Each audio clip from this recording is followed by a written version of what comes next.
Assalamualaikum warahmatullahi wabarakatuh. Alhamdulillahilladzi amarona bita'atih wa zajarona an maksiatih.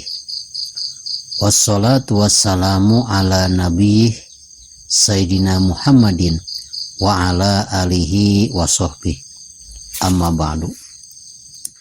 Sahabat channel Rahmatul Ummah yang dirahmati Allah Subhanahu wa taala, alhamdulillah pada kesempatan ini saya bisa kembali memberikan tausiah.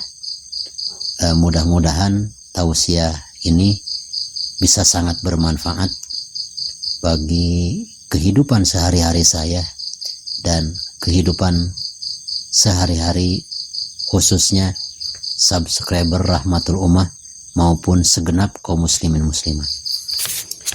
Bahasan saya kali ini ada 3 dosa yang bisa menimbulkan kematian dalam keadaan su'ul khotimah. Yang dimaksud kematian su'ul khotimah adalah ketika meninggal dunia, apakah mereka keluar dari agama Islam, apakah mereka mati dalam hina ketika sedang melakukan dosa.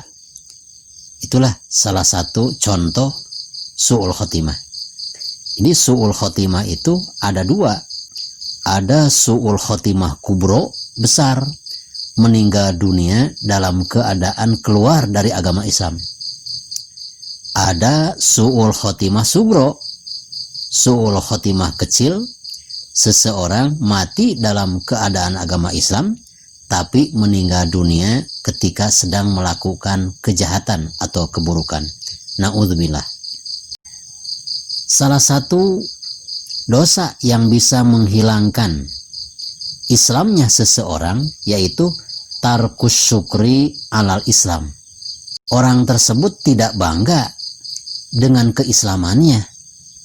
Maka kita selaku orang muslim harus bangga dengan keislaman yang kita pegang. Karena apa? Agama yang paling benar di hadapan Allah adalah agama Islam. Selayaknya kita harus bangga sesuatu yang dibanggakan oleh Allah Subhanahu wa taala. Jangan sampai kita selaku umat Islam tapi selalu minder untuk melaksanakan pekerjaan-pekerjaan agama Islam. Contoh, mau naik mobil, kadang-kadang ada rasa malu untuk membaca doa. Naik kendaraan, subhanalladzi sakharana hadza wa ma kunna lahu mukrinin. Seakan-akan minder kalau mau melakukan pekerjaan Islam. Ya. Na'udzubillah summa na'udzubillahi min dzalik. Yang kedua, dosa yang bisa menghilangkan agama Islam dari hati seseorang, tarkul khaufi ala dhihabil Islam.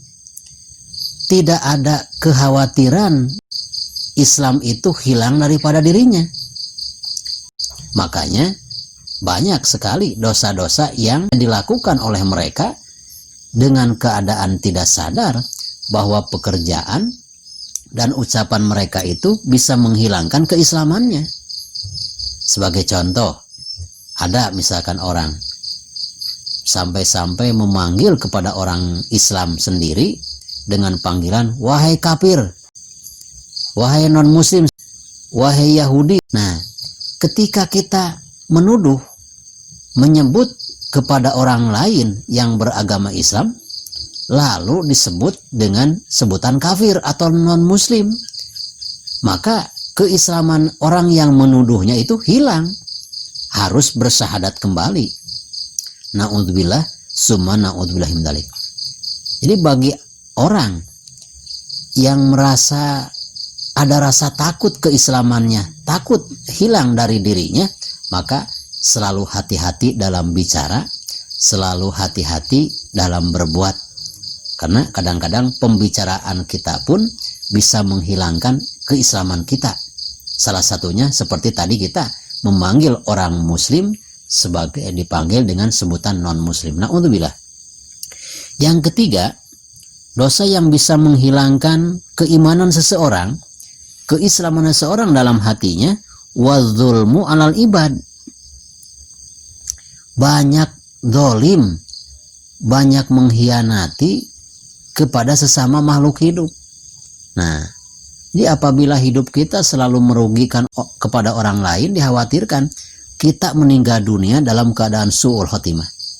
Seorang pedagang misalkan, termasuk dolim kepada pembeli, harganya 1 kilo, tapi barangnya cuma 9 ons misalkan. Na'udzubillah, kalau 1 hari saja ada orang yang didolimi, 1 kilo misalkan dikurangi 1 on, kalau 1 hari misalkan ada 100 orang yang berbelanja, berarti sudah 100 on orang yang didolimi oleh pedagang tersebut. Dikhawatirkan pedagang tersebut ini termasuk kategori meninggalnya dalam keadaan su'ul khotimah. Jadi apabila kita mendolimi kepada orang lain, dikhawatirkan ini orang-orang yang pernah dirugikan oleh mereka itu bukan sendiri, bukan seorang 2 orang, bukan, bahkan lebih daripada 10.000 orang misalkan. Itu dikhawatirkan doa mereka yang didolimi akan terasa di dunia. Na'udzubillah, summa na'udzubillah min dzalik. Ada salah satu yang dikisahkan oleh Abi Maisaroh. Sabda Abi Maisaroh, malaikat Munkar Nakir menyiksa seseorang di dalam kuburnya. Sampai-sampai setelah ditanya, disual oleh Munkar Nakir, maka orang tersebut berhak mendapatkan siksa yang banyak. Karena keberkahan ibadahnya, sehingga siksa yang banyak itu bisa berkurang, ditolong oleh ibadahnya. Sehingga seharusnya mayat tersebut, arwahnya mendapatkan siksa yang banyak, karena banyak amalnya, akhirnya siksa kuburnya makin berkurang. Itulah harapan kita seperti orang ini. Siksa kubur banyak tapi diperingan karena memang banyak amal-amal kita yang meringankan siksa kubur. Setelah dihitung-hitung, ternyata siksa kuburnya sampai diponis orang tersebut, si mayat tersebut akan mendapatkan siksa 1 pukulan dari malaikat Munkar Nakir. Nah, akhirnya dalam kubur tersebut si mayit itu dipukul oleh Munkar Nakir sampai menjerit nangis, sampai kepalanya hancur kalau didohirkan oleh Allah Subhanahu wa Ta'ala, sampai-sampai ruhnya menjerit-jerit karena kesakitan, merasa sakitnya dipukul oleh malaikat Munkar Nakir. Ya, lalu ruh si mayit tersebut bertanya kepada malaikat Munkar Nakir, "Wahai malaikat Munkar Nakir, kenapa engkau memukulku?"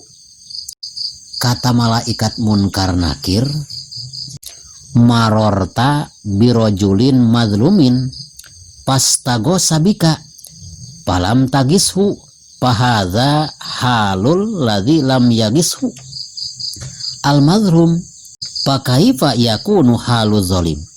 Nah, kata malaikat Munkar Nakir, ibadahmu memang hebat, tapi tahukah Anda bahwa siksa 1 kali pukulan itu adalah siksa karena kamu pernah di suatu ketika kamu berjalan dan di perjalanan kamu melihat orang yang sedang didolimi. Orang yang didolimi itu minta tolong kepadamu, kamu tidak menolongnya, maka itulah siksaannya.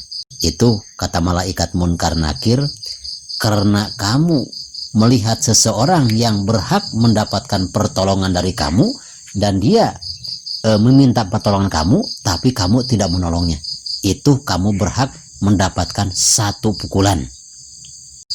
Maka kata ulama, itu saja udah mendapatkan 1 pukulan sampai nyeri, sampai pedih, karena tidak menolong orang yang didolimi, tidak menolong orang yang meminta tolong kepada kita, sedangkan mereka berhak kita tolong.